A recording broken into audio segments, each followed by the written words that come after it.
Today on Watch with Poppy, we're going to be talking about the pilot episode of the new ABC show, 0 Hour. So all along, I've been saying that this show, to me, is what would happen if the Da Vinci Code and National Treasure got together one night, decided to have a little wine, and thought, let's have a baby. That baby would be this show. So, like, if you like either of those things, if you like conspiracies and the whole, like, running to find the next clue type of thing, like, I think this show is for you.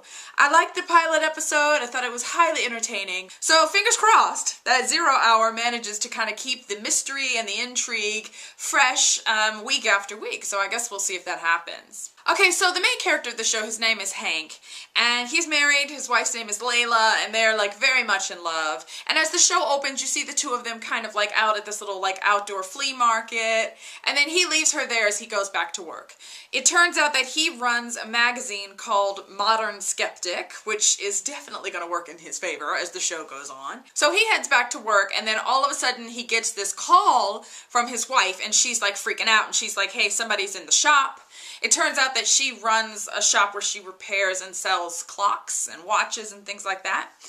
And so she's freaked out, like somebody's coming in the shop and please call the police. And so he's like calling 911 and racing to the shop to try to kind of save her. And when he gets there, she's gone, and you can just see like a struggle obviously happened in this shop. So at the very beginning of the episode, we have this flashback that's obviously taking place like in the 40s because there's Nazis. And we meet these two men who we eventually get are a part of a secret society.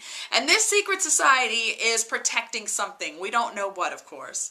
But they're trying to keep it from the Nazis, and something goes wrong. So in order to protect the secret, they decide to hide the secret in the hopes that at some point in the future, somebody's going to come along that's going to be able to protect it better than they were. And I think they're really trying to avoid the Nazis getting their hands on whatever this secret is. One thing I did notice, right, is that, you know, as the Nazis are closing in on them, and these guys have like locked themselves in the church, and they are like completely hiding their secret, we get that there is an actual Nazi officer who is helping them, who's kind of like on their side and working with them. So flashback to Hank in the future, you know, the police kind of question him. The FBI eventually show up at his house and tell him like, look, your wife was kidnapped.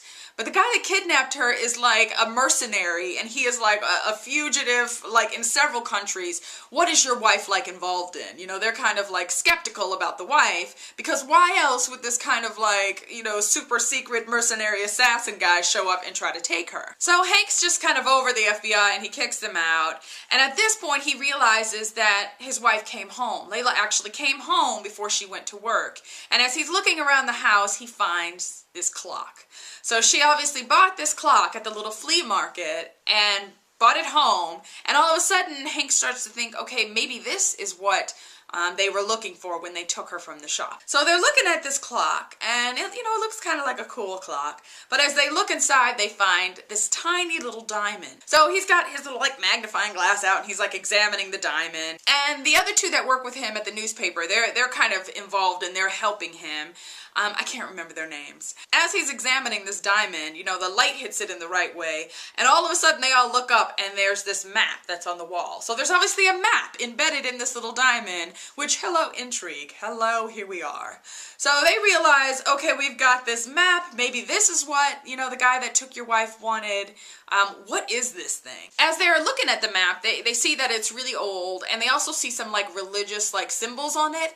And so Hank has this friend who's a priest, and so he goes to see him with the map. So Hank's friend, the priest, you know, once he sees the map and the clock, he just gets really excited and kind of tells them like, you know, this is big what you guys found. So the kidnapper, the mercenary guy, his name's Vincent, he does contact Hank and wants to do a trade. He wants the clock in exchange for Hank's wife. But Hank's priest friend kind of tells him like, look, give him the clock, but don't give him the diamond. You know, like, I'll hold on to that, I'll protect it for you.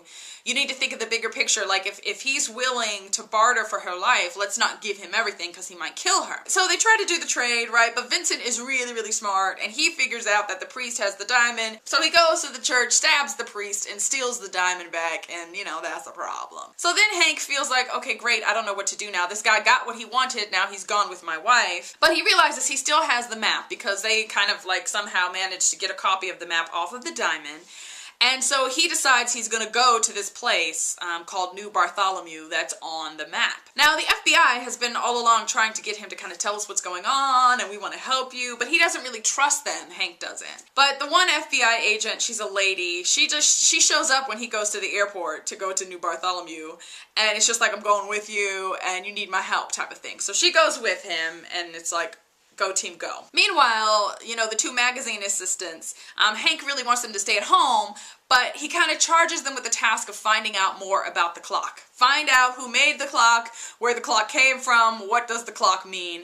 And as they're doing research, they actually find the clockmaker, but he's like an older man and he lives like somewhere in Europe, like in a cave, you know, somewhere far in the wilderness. So they decide, we're gonna go to him, we're gonna go see him. And so against Hank's wishes, they get on a plane and they head out to find the clockmaker. They find him and he's reluctant to talk to them, but then when they show him the clock, he's just like, oh my gosh, come in. And he kind of explains the big spiel of the show to them, really. And that is that this clock is one of 12 clocks. So he tells them that back in the late 30s, the church appointed 12 new apostles, and they were given a secret. And this secret is like a we could destroy the world type of secret. So they were given the secret, and then they were also given the means to kind of protect the secret.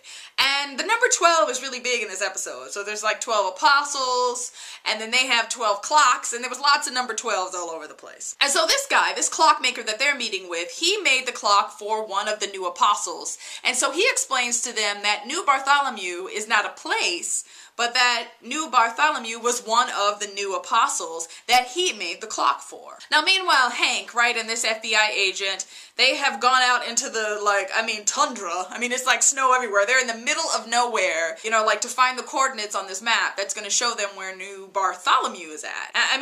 They are literally walking on snow and ice, and they see that something's kind of dug into the snow. They start to dig it out, and they realize that it is a Nazi sub. And so they go down into the submarine and they're looking around and they find all of these people there, who are dead, of course. And the kind of creepy, weird, freaky thing, right? Are we ready for this?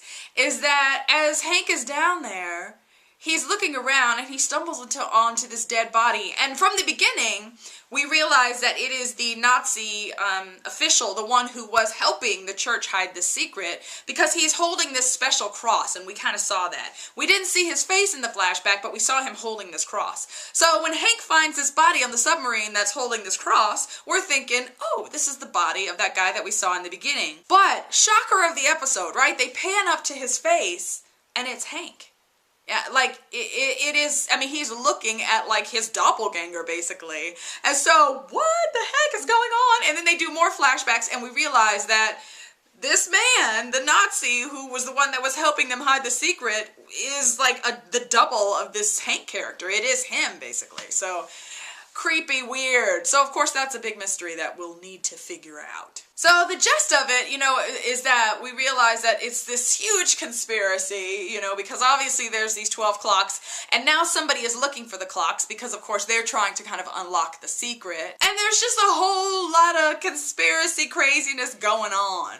So I felt like it was a good pilot episode. It was a really good setup for this series. Like I said, if you like conspiracies and, thrillers and that type of thing, this show really seems like it's gonna be that. Week after week, it's gonna be exciting, and we're going to be running to find clues and all kinds of things like that and saving the world, which is always a good thing. The other thing I will note is that if you missed the pilot episode, it's actually going to be re-airing on Sunday night on ABC, so definitely make sure you check that out.